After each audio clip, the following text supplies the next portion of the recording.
Kiitos Nea ja minunkin puolesta oikein mainiota tiistai-aamua kaikille. Ja tervetuloa Pauli ja Riku. Miten teillä on tämä päivä tänään lähtenyt käyntiin? Kiitos. Oikein hyvin odottavissa ja hieman jännittävissäkin tunnelmissa, mutta kiva päästä kertomaan ajatuksia. Tässä Paulilla. Joo, huomenta vaan kaikille ja aikainen herätys oli tänään ja valmistauduttiin tähän. Hyvä fiilis. Mahtavaa. Te tuotte tähän aamun semmoisen aiheen, mitä markkinointikollektiivin yhteisön jäsenet on meiltä toivonut monta kertaa, niin mä haluan jo tässä vaiheessa kiittää teitä siitä.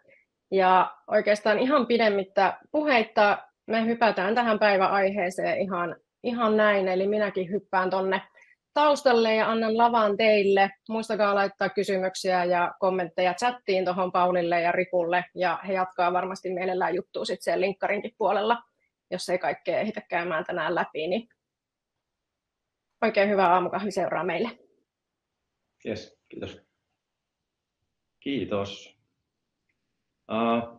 Onko se kansainvälistyminen oikeasti niin vaikeaa? Niin, no kyllä, on ja ei, mutta pureudutaan tänään vähän muutamaan aihealueeseen, että mitä on ainakin hyvä huomioida ja miten me markkinoijat voidaan auttaa yritystämme tuossa kansainvälistymisessä. Mutta Suomen taloushan kaipaa kovasti kasvua ja kasvunälkäisiä yrityksiä ja rohkeita yrityksiä ja toisaalta meillä on paljon täällä innovaatioita, jotka kyllä ansaitsee kansainvälistä menestystä.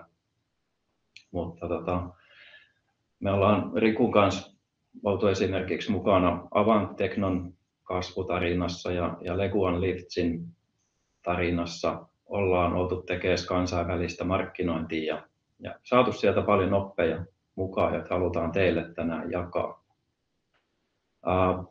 Ehkä semmoinen muutama perusasia tuohon alkuun vielä, niin tärkeintähän on löytää se oma positio siellä uudessa markkinassa kansainvälisesti, että se saattaa olla jotain tutuilla markkinoilla, mutta sitten kun lähdetään uusille vesille, niin pitää löytää ja tunnistaa, että mitä siellä markkinassa jo on asiakkaille tarjolla ja mitä sieltä kenties puuttuu.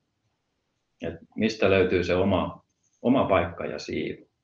Ja vaikka tuossa Avantin tapauksessa, niin he on jo 90-luvulla oivaltaneet, että kun on fyysistä työtä ja sitten on työkoneita, niin siinä välimaastossa on kuitenkin semmoinen positio ja paikka, johon tällainen ketterä monipuolinen kuormaaja sopii. Ja se on kantanut heitä pitkälle heidän menestystarinassaan. Lyhyesti meistä, niin Pauli Nurminen Anferilta ja olen strategi titteliltä, niin autan yrityksiä löytää sen oman epäreilun kilpailuedun ja kokemusta semmoinen 20 vuotta alalta ja monia toimialoja. On ollut mukana markkinoimassa kissaruokaa ja kuormaajia ja vaikka mitä, niin monipuolinen kokemus erilaisista bisneksistä. Se on toisaalta tämän työn yksi niin kuin hienoimpia puolia. Terve vaan omastakin puolesta, Komin Riku tosiaan, ja mulla on 10 vuotta kokemusta alalta.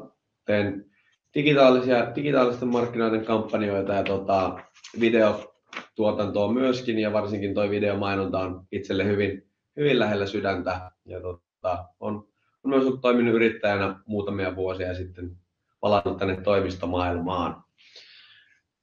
Ennen kuin epistolaan mennään, niin nopea esittely vielä Anferista tähän.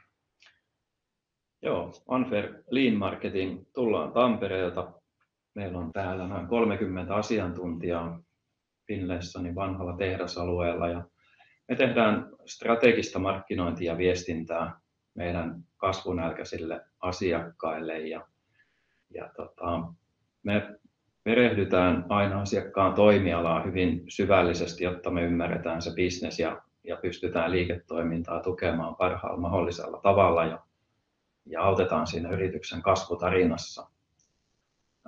Me hyödynnetään Lean Startup-filosofiaa tekemisessä, markkinoinnin tekemisessä, eli pyritään rakentamaan, mittaamaan ja oppimaan, tekemään nopeasyklistä tekemistä ja nopeita konkreettisia toimenpiteitä ja tuloksia. Ja se on osoittautunut aika kilpailuetuiseksi toimintatavaksi tässä meidän alalla ja sitä jatkuvasti kehitetään.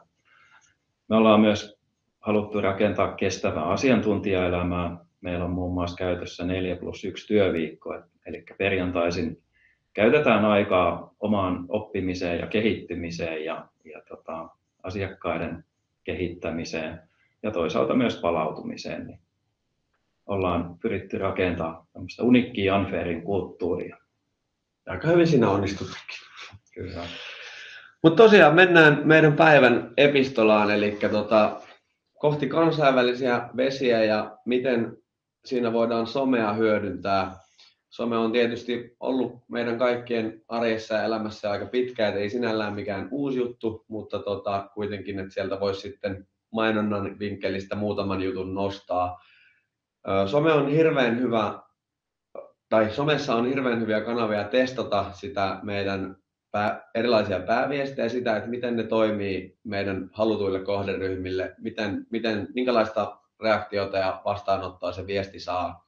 Pystytään kasvattamaan tunnettuutta ja lisätä uskottavuutta ja samalla pystytään sitten keräämään liidejä, eli yhteydenottoja, joille sitten myynti pääsee avaamaan keskusteluita ja hieromaan kauppaa. Ja markkinoinnin hommahan on kuitenkin tukea myyntiä ja myyntihenkilöillä yleensä on se paras näkemys ja tietotaito siitä, että mitkä ne arjen haasteet siellä kentällä potentiaalisilla asiakkailla on. Jotenka kun me mietitään sitä, että miten sinne someen mennään ja mitä siellä tehdään, niin kannattaa myös se myyntiporukka ottaa mukaan siihen, kun lähdetään miettimään sitä kokonaisuutta ja varsinkin niitä sisältöjä sitten. Ja ennen kuin mennään niihin sisältöihin, niin Pauli avaa vielä hieman tuota strategiaa ja ajattelua sen taustalla.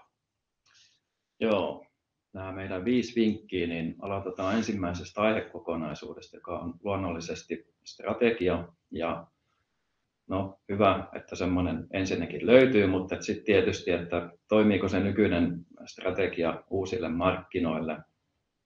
Ja siinä on hyvä lähteä liikkeelle siitä, että toki niin kuin tuotteen palvelun pitää kunnossa maailmanluokan niin kuin tasoa, mutta se ei ole tärkeintä, vaan kääntää katseet sinne potentiaalisten asiakkaiden mielen maisemaan ja lähteä miettimään sen asiakkaan kautta, että miten tämä meidän ratkaisu voisi heidän bisnestään parantaa ja tukea ja heidän tavoitteitaan viedä eteenpäin.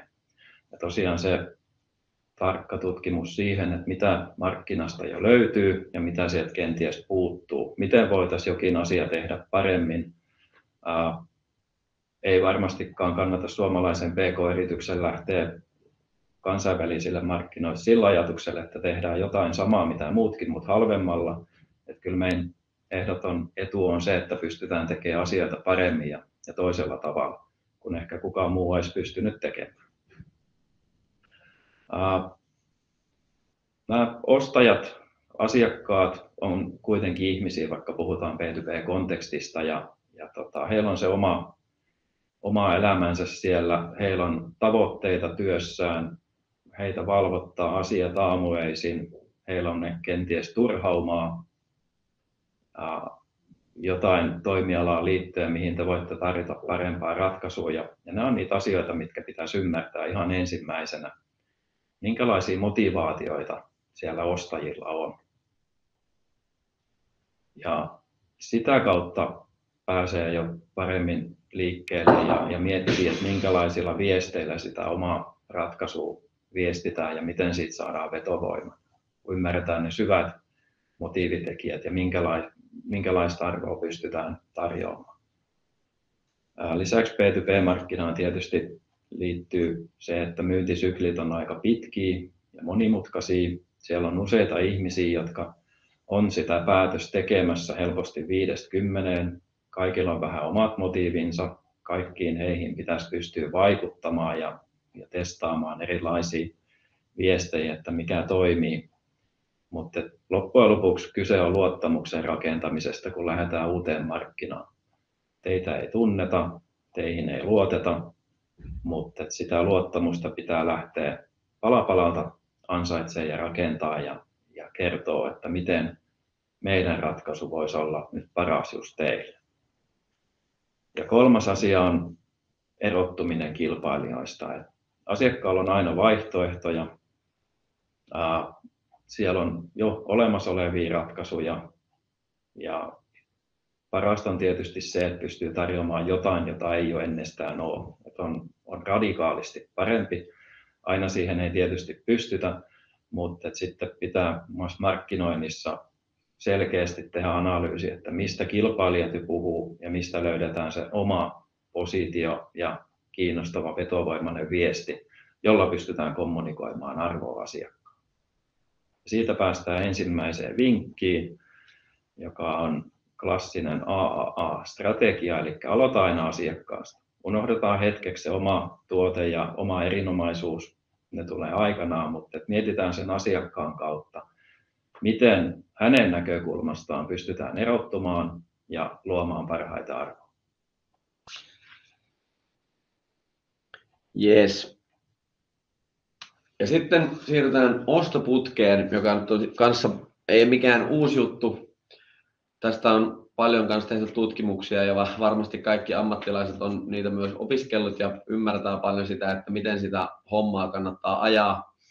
Muutama meidän työtä paljon ohjaava ajatus liittyen tuohon ostoputkeen. Vielä ennen kuin avaan näitä, niin mietitään vielä sitä, että mehän tiedetään, että siellä on paljon erilaisia ihmisiä, joilla on erilaisia haasteita. Ne voi olla kaikki meille tai teille potentiaalisia asiakkaita, mutta ne on vähän eri vaiheessa siinä heidän ostoputkessa tai heidän ostomatkalla, kun he ratkaisee sitä ongelmaa. Osa ei välttämättä olisi hoksannut, että heillä on vielä ongelma ja osa jo sitten ratkaisee sitä ongelmaa vertailemalla esimerkiksi eri palveluntarjoajia tai erilaisia tuotteita.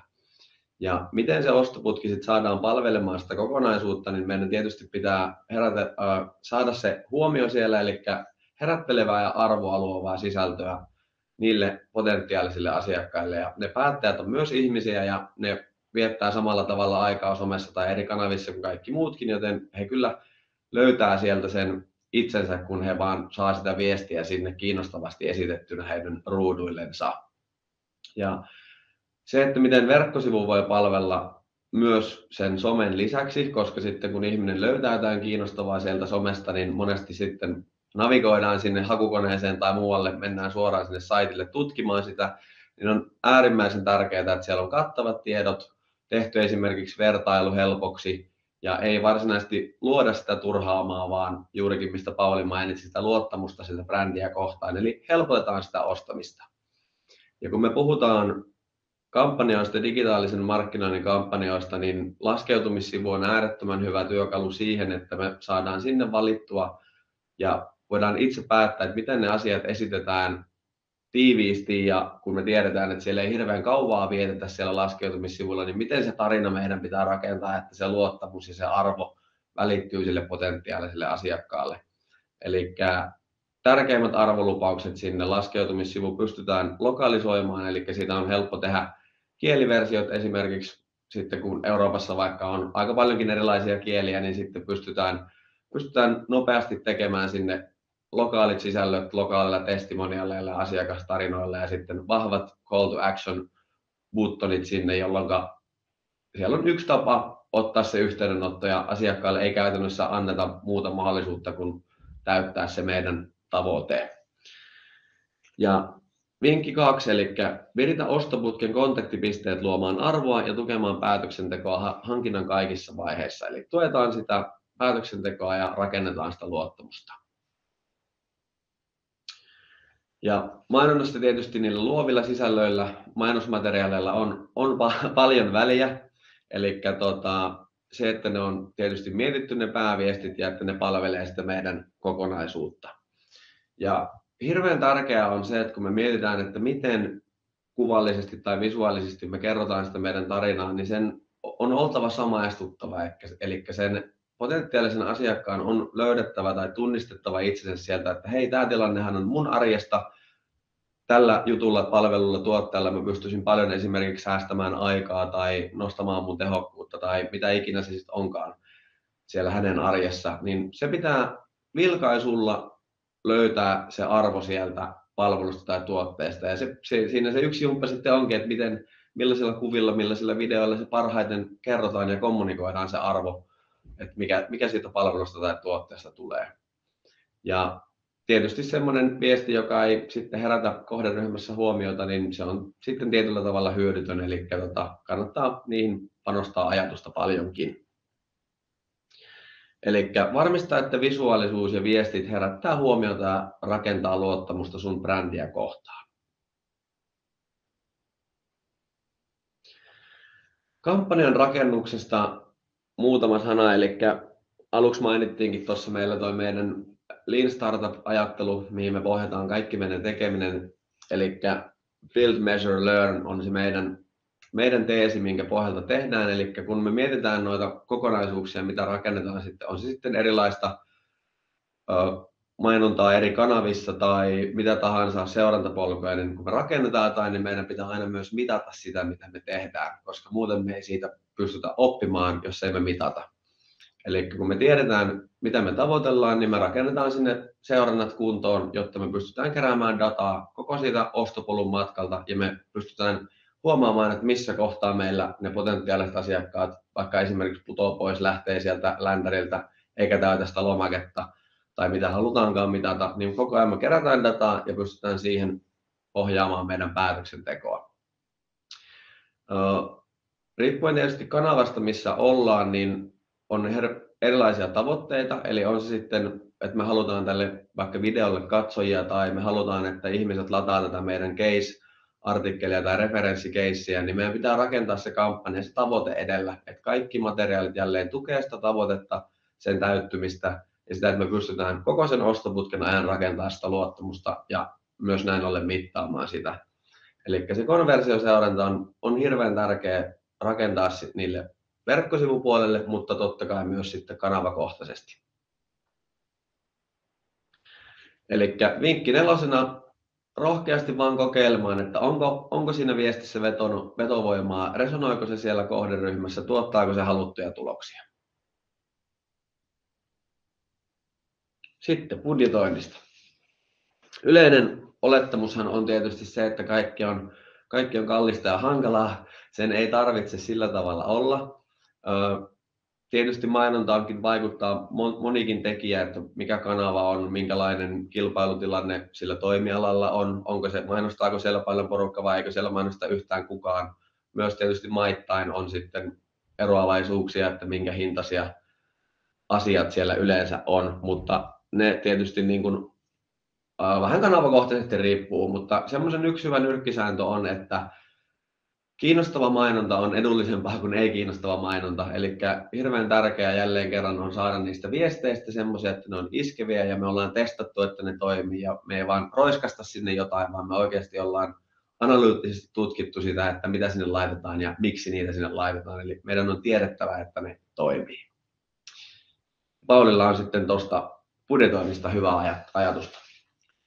Joo, joskus saattaa olla vähän hankalaa niin kuin määritellä, että minkälaiset budjetit tässä nyt voisi ja pitäisi lähteä liikkeelle. Ja usein niitä keskusteluja käydään sen Kirstu Vartijan kanssa. Ja siellä saattaa olla hyvin erilainen mielipide kuin sitten taas suunnittelupuoleen. Mutta yksi semmoinen hyväksi havaittu konsti on, että jos mietitään oman yrityksen sitä keskikauppaa, mitä nyt tehtäisiin ja paljonko siitä jää keskimäärin katetta, niin siitä voi saada vähän jo suuntaa, että jos se kate on 500 € tai 5000 € tai 50 000 €, niin jos ajattelee, että nyt saisi niin kuin yhden kampanjan avulla toteutumaan tai muutaman kaupan, niin siitä saa hyvän tämmöisen pohjan, että jos saadaan vaikka 3 kauppaa kampanjan kautta ja keskikate olisi se 5 tonnia, että no okei 15 000, että siihen niin kuin suunnitteluun ja sitten mediabudjettiin, niin siitä voi lähteä liikkeelle, että se juurrutetaan johonkin se budjetti, että sitä ei ihan vaan tiputeta hihasta, että koska ei ole, niin kuin Riku sanoi, niin se ei ole ihan yksioikoista, että mikä on se oikea budjetti, mutta tuossa on yksi tapa lähteä sitä arvoimaan. Kyllä, ja jos mietitään, on se summa sitten 1000 1 000 euroa tai 2 000 tai mitä ikinä, niin jos miettii sitä, että miten sitä sitten jakaa erilaisiin kampanjamalleihin tai vaikka kanaviin, ollaan todettu se, että sitä luottamusta pitää rakentaa, jotta niitä tuloksia voi tulla. Ja jos se asia ei kiinnosta ketään eikä teihin luoteta, niin ei niitä yhteydenottoja myöskään tule. Mutta että kun me tiedetään se, että meidän pitää rakentaa tunnettuutta, kun me mennään uuteen maahan tai markkinaan, niin otetaan siitä vaikka 40% siitä meidän kokonaisbudjetista ja käytetään se tunnettuuden luomiseen, tunnettuuskampanjointiin. Sitten voidaan ottaa 50% ihan lead generationiin, eli ihan lead-kampanjoihin, mitkä tähtää niihin lomaketäyttöihin ja yhteydenottoihin. Ja sitten jäljelle jää 10% on sitten hyvä käyttää vaikka uudelleen markkinointiin, eli remarketingiin.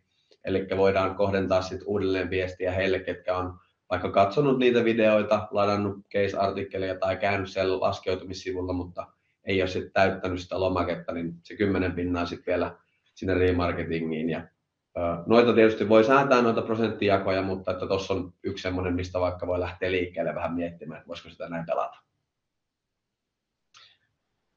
Siinäpä taisi olla meillä viimeistä vinkkiä vaille. Eli panosta lisää parhaiten toimiviin mainoksiin niin kauan kuin tulokset paranevat. Ja jos me liikaa pihistellään, niin me saatetaan myös hukata sitä potentiaalista asiakasmassaa, varsinkin kun puhutaan uudesta markkinasta ja me ei tasan tarkkaan ennen ensimmäisiä testejä oikein tiedetä, miten siellä menestytään, joten meidän pitää sitä testata. Ja jos siellä on vaikka potentiaalisia asiakkaita vaikka 50 000, ja jos me laitetaan sinne liian pieni budjetti, eikä me näin ollen tavoiteta koko porukkaa, niin silloinhan me ollaan hukattu sitä. Ja jälleen kerran, kun me mitataan sitä, mitä me tehdään, me tiedetään, mihin meidän kannattaa panostaa lisää ja mikä taas ei toimi, jotka ei sitten vaadi lisäpanostuksia.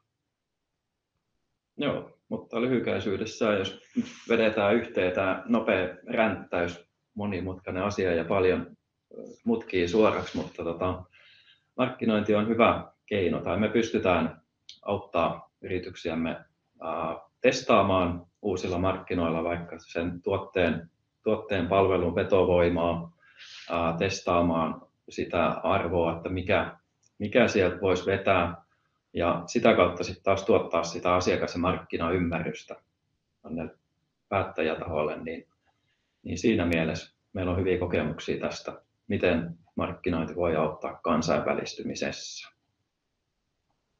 Kiitos. Kiitos.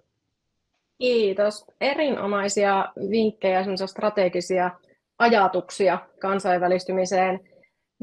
Me saatiin jonkun verran noita ennakkokysymyksiä, ketkä ovat ilmoittautuneet tähän lähetykseen, niin voitaisiin niitä tuosta muutama ottaa. Siellä ehkä yksi aika kiinnostava on, että mikä on semmoinen suurin este ehkä brändiin ja markkinointiin liittyen suomalaisilla PK-yrityksillä siinä kansainvälistymisen tiellä ja miten sitä voisi taklata?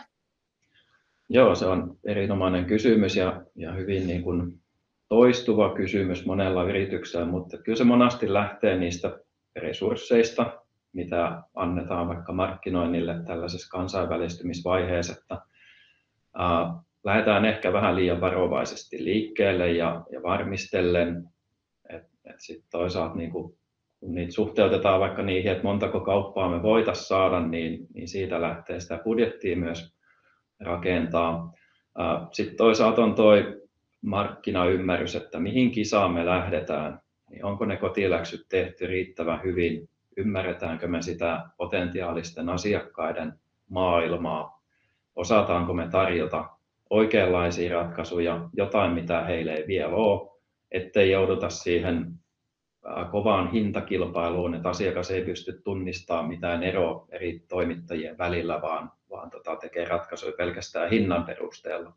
Ja silloin se peli menee aika vaikeaksi. Et tietynlainen niin kuin, pelisuunnitelman varmistaminen, että tällä strategialla lähdetään liikkeelle ja tässä on se oletettu voittava niin kuin malli tehdä, mutta sitä myöskin iteroidaan koko ajan, että sitä mukaan kun tietoa tulee lisää, niin sitä mukaan sitten muutetaan myös tekemistä. Ja kyllä varmasti rohkeuskin voi olla semmoinen asia, että sitten vaan välillä on parempi rohkeasti testata ja just saada sitä tietoa kuin se, että sitten se estää tekemistä, että ei oikein ole varma ja sitten se jää tekemättä. Kyllä. rohkeutta tällä alalla tarvitaan kyllä ehdottomasti. Miten jos oli ennakkoon kysytty aika käytännönläheinenkin, että kannattaako se suomenkielinen B2B-brändi kääntää silleen kansainväliseksi vai voiko vaikka erikoinen nimi herättää kiinnostusta? Ja jos nimi niin kuin pidetään suomalaisena, niin miten siitä kannattaa kommunikoida? Nyt vähän ääni pätkäs, mutta liittyykö se tuohon brändin suomenkielisen nimen? Juuri siihen. Hyvä. Joo. Sitä kannattaa miettiä sitä kautta, että onko se nimi kuitenkin ymmärrettävä ja siis helposti lausuttavissa. Jos on niin kuin Väinämöinen brändinimi, niin se voi olla tosi vaikea lausua sitten tuolla muissa kulttuureissa. Ja sitten toisaalta, että jos se suomalainen nimi niin kuin kertoo sitä yrityksen tarinaa, että mistä se on lähtenyt liikkeelle, niin se voi olla hyvä vahvuustekijäkin, mutta pitää vaan sitten avata, että mistä tämä nimi kumpuaa. Ja sitten toisaalta, jos muuten yrityksen brändi on vahvasti suomalaisuuteen niin kun sitoutunut, niin silloin tietysti sitten se voi olla vahvuuskin käyttää suomalaista brändiä. Kyllä. Sitten tuossa otan vielä muutamakin kysymys on tullut niin kuin jenkkimarkkinoille lähtemisestä ja ehkä myös tämä pätee myös muuallekin, että kun halutaan lähteä KV-markkinoille, on se sitten Eurooppaan tai USAhan, mutta siellä ei oikein ole niin kuin presenssiä ja on suomalaisia asiakasreferenssejä, mitkä ei ole sit tunnettuja siellä niin kuin uusilla markkinoilla, niin miten lähtee sitä niin kuin rakentaa? No ainakin jenkkimarkkina on todella kilpailtu. Se on iso markkina, siellä on paljon toimijoita ja vaihtoehtoja asiakkaille, niin ihan tärkeintä on se, että pystyy kommunikoimaan sen oman erinomaisuutensa, että miksi tämä meidän ratkaisu on parempi kuin nuo muut. Ja voi olla, että ne referenssit ei nyt ole niin kuin tunnettuja, mutta sitten voi lähteä kuitenkin pala palalta sitä todistusta niin kuin rakentamaan, että me ollaan oikeasti tämä tehty ja tämä toimii. Mutta tärkeintä on se, että pystyy tarjoamaan jotain sellaista, mitä asiakas ei ehkä niin kuin tiennyt edes olemassa tai mahdollista. Uniikkius. Kyllä. Kiitos. Me saatiin Nea tänne kanssamme taas linjoille, niin me annan teille, Riku ja Pauli, hetken miettiä, että millä tiivistyksellä ja sanoilla lähetetään ihmiset tänään jatkamaan matkaa. Ja Nea voi kertoa, että mitäs terveisiä sinulla on meille tänään. Kiitos Emmi ja kiitos myös Pauli ja Riku. Tosi kivoja konkreettisia vinkkejä ja ne on aina valtavan hyödyllisiä. Tuolla chatissa jo kysyttiinkin, että saako materiaalit tilaisuuden jälkeen talteen, niin ilman muuta laitetaan ne teille. Pauli ja Rikun kanssa kannattaa jatkaa kyllä keskustelua myös linkkareissa. Pääsette linkkareihin tuolta chatin ylälaidasta heidän nimien vieressä olevista LinkedIn-logoista. Ja mun piti kertoa vähän, että mitä ensi viikolla tapahtuu, niin ensi viikolla Aamukahviseura hiihtolomailee, eli toivottavasti kaikki te muutkin olette Pulkkamäessä, jos mahdollisuudet antaa siihen myöden. Mutta sitä seuraavan viikon Aamukahviseurassa sitten päästäänkin oppimaan, että miten niitä toimivia ja vaikuttavia videoita oikein tehdään. Aiheesta meille saapuu puhumaan Jenni Antis ja Sanna Mansikkamäki Otava Medialta, eli kannattaa tulla silloin sitten myös mukaan. No niin, toivottavasti nähdään silloinkin. Ja Riku ja Pauli, millä sanoilla me päästetään ihmiset tänään jatkaa tiistaita? No, kyllä me kannustetaan teitä olemaan uteliaita ja rohkeasti tutkimaan sitä potentiaalista asiakaskuntaa ja minkälaisia löydöksiä ja insightteja sieltä voidaan löytää. Ja sitä kautta markkinointi voi tuottaa sitten asiakasymmärrystä yrityksille ja se on kullanarvoista, jotta pystytään tarjoamaan sitä kilpailuetuista, epäreilun kilpailuetuista ratkaisua. Kyllä, ja aina saa olla yhteydessä, meillä aina saa soittaa, laittaa mailia, mielellään autetaan näiden asioiden parissa. Ja niin kuin tuossa aluksi sanottiin, niin me ollaan näitä paljon tehty, niin pistäkää linjat kuumiksi ja rohkeasti eteenpäin. Aivan erinomaista. Pistetään linjat kuumaksi ja mennään rohkeasti eteenpäin ja oikein hyvää tiistai jatkoa kaikille. Kiitos tästä aamusta. Kiitos. Moi moi!